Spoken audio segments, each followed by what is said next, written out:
উলুবেড়িয়ার হাসপাতালে চিকিৎসককে শ্লীলতাহানির অভিযোগ প্রতিবাদে আগামীকাল উলুবেড়িয়ার হাসপাতালেই পেন ডাউন কর্মসূচির ডাক দিয়েছেন রেসিডেন্ট ডক্টরসরা। কাল সকাল ৯টা থেকে দুপুর ২টো পর্যন্ত পেন ডাউন কর্মসূচি করবেন রেসিডেন্ট ডক্টররা।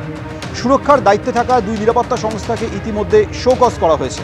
হামলার সময় দেখা যায়নি কোনো নিরাপত্তা রক্ষীকে। কেন এই ঘটনা ঘটল?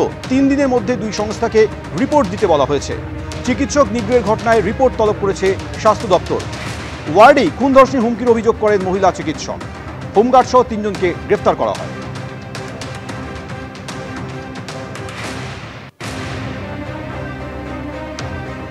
উলুবেড়িয়া হাসপাতালে চিকিৎসককে শ্লীলতাহানির অভিযোগ, হোমগার্ড সহ ৩ জনকে ইতিমধ্যে গ্রেপ্তার করা হয়েছে। আপনারা জানেন যে উলুবেড়িয়া হাসপাতালে ঘটনা, শরৎচন্দ্র চট্টোপাধ্যায় মেডিকেল কলেজে এক মহিলা চিকিৎসককে মারধর করা হয়, একই সঙ্গে তাকে ধর্ষণের হুমকি পর্যন্ত দেওয়া হয়। অভিযোগের প্রেক্ষিতে প্রথমে একজনকে গ্রেপ্তার করা হয়, পরে আরও ২ জন মিলিয়ে মোট ৩ জনকে গ্রেপ্তার করা হয়। আর সেই ঘটনার প্রতিবাদে আগামীকাল উলুবেড়িয়া হাসপাতালে পেন ডাউন কর্মসূচি করতে চলেছেন রেসিডেন্ট ডক্টরসরা। সকাল ৯টা থেকে দুপুর ২টো পর্যন্ত রেসিডেন্ট ডক্টরদের এই পেন ডাউন কর্মসূচি হবে। গতকাল হাসপাতাল কর্তৃপক্ষ কার্যত স্বীকার করে নিয়েছে নিরাপত্তার ক্ষেত্রে গাফিলতি ছিল, কিন্তু ভবিষ্যতে যাতে আর এই ধরনের একটা ঘটনাও না ঘটে তা নিশ্চিত করার জন্য হাসপাতাল কর্তৃপক্ষ প্রয়োজনীয় পদক্ষেপ করছে। নিরাপত্তারক্ষীও নিয়োগ করা হয়েছে।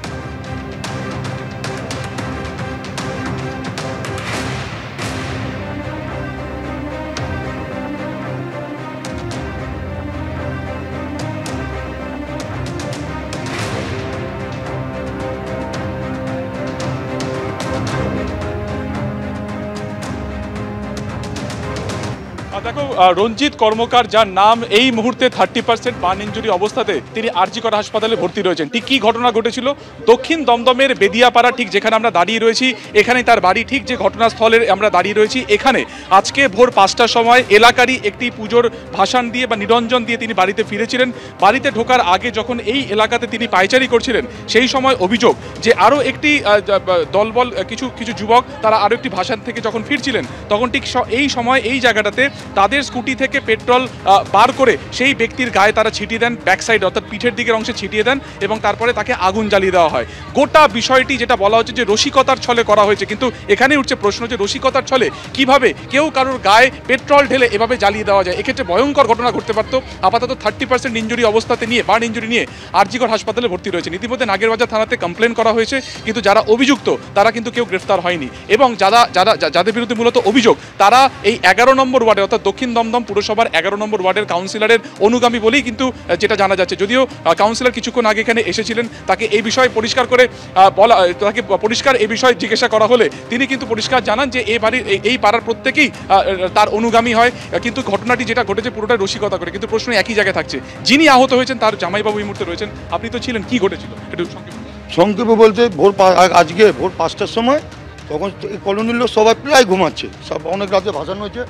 তখন আমার বাড়িতে গিয়ে বলছে বাঁচান বাঁচান। আমি যে কী ব্যাপার, বেরিয়ে বলছে দেখছি এখানটা একটা ফোসকা, আগুনে পুড়ে গেল যে ফোসকা এখানটা। আমি তুই ঘরে গিয়ে অশান্তি করেছিস? বলছে না, আমার গায়ে পেট্রোল দিয়ে আগুন দিয়ে দিয়েছে। আমি তুই পেট্রোল দিয়ে আগুন দিলে কোথায়? তো ও বলছে মানে যেরকম মানে এইখান থেকে এতটা ঝলসে গেছে। ঠিক আছে, আমি তখন বললাম আগে ওকে তো হাসপাতালে নিতে হবে। ওকে তখন কী করলাম, ওইখান থেকে নিয়ে এসে, আর সুভাষ বলে একটা ছেলে আছে, ওকে নিয়ে এসে আমি ওর পরিবারের সামনে এলাম। ওর পরিবারে ঘুমাচ্ছিল, ওর বউকে ডাকলাম। ডাকার পরে ওর বউ যখন দেখলো, ওরা তখন হাসপাতালে নিয়ে গেল। দমদম মিলস করলো। এটা কারা করলো বলতে আমাদের 3 জনের নাম আমরা শুনতে পাচ্ছি। ঠিক আছে, আমি তো দেখিনি। এরা কি তারকনাথ কলোনির বাসিন্দা? পলিটিক্যাল দল করে এটা আমি বলতে পারবো না, তো শুনছি এরা করে। কোন দল এটা কি করে, কোন দল করে? মিনময় দাসের সাথেই থাকে, সব মিনময় দাসের সাথেই থাকে। পরিচয় বাগান, সুমন ব্যানার্জি, আর একটা হচ্ছে সুশান্ত দাস, আর একটা সাগর। ঠিক আছে, এরাই এই করেছে, এরা 3 জন মিলেই করেছে। ইয়ার্কির মাধ্যমে করেছে বলছে। এখন এটা কি ইয়ার্কির মাধ্যমে? আপনি বলুন না, একটা মানুষকে মেরে ফেলছে, এটা ইয়ার্কি? মানুষটা যদি মরে যায় এটা বলবে ইয়ার্কি হয়েছে? মানুষটাকে কি ফিরিয়ে দিতে পারবে? কাউন্সিলরের এবার কাউন্সিলর সাথেই ঘোরে। কাউন্সিলর কিন্তু আমাদের বাড়িতে এসে একবার জিজ্ঞাসা করেনি যে ও কেমন আছে। একেবারে সুকান্ত, অর্থাৎ এমনই রসিকতা করলো যে রসিকতার ছলে একজন মানুষ 30% অগ্নিদগ্ধ অবস্থায় এই মুহূর্তে হাসপাতালে ভর্তি রয়েছেন, গুরুতর জখম হয়ে।